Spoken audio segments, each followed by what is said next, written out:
Are you stuck with getting your record high? What if I would tell you that to be able to juggle 1,000 times is pretty irrelevant for football? To be able to juggle 1,000 times is a great and kind of cool benchmark, but is that relevant for the game? Because after all, juggling is not an objective for football. Juggling is a tool to be able to control the ball in the air.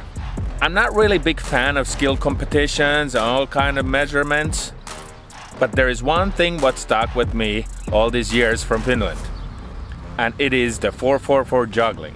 4-4-4 is the ultimate juggling skill. If you get 2 rounds under 10 seconds or 3 rounds under 15 seconds, that is a pretty good benchmark.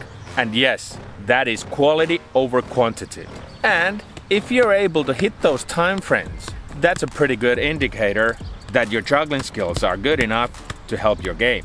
But before we think that we don't need basic juggling skills, in order to get the 4-4-4 very fast, you need the basic juggling skills. So one is complementing the other one. This might sound very counterproductive, but if you don't take risks while you're juggling and try something new all the time, then you are always trying to stay in your comfort zone. But at the time, the more and more you stay in the comfort zone gets smaller and smaller, and that means that you're basically decreasing in your skills. So don't get discouraged if you keep dropping the ball while you're juggling. Those are actually the touches that improves you. And the second very effective way to control the ball in the air is chest, thigh, foot. Always take a high touch, take it down with the chest, thigh, juggle, up. Chest, thigh, foot really encourages you to move behind the ball when you're taking down with the chest. And the touch with the thigh is there to control your chest control.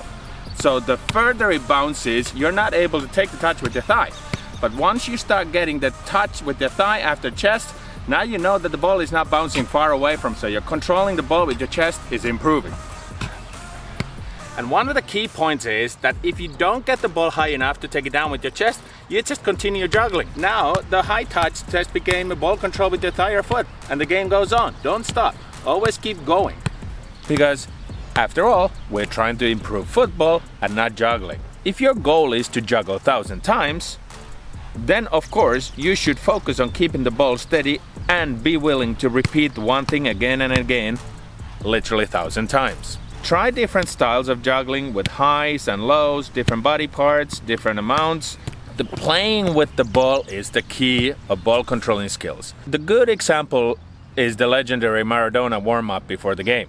That included all kinds of juggling touches, but it was not stuck in one format. It was ever changing. Whatever he came up with that on the spot, boom, he did it.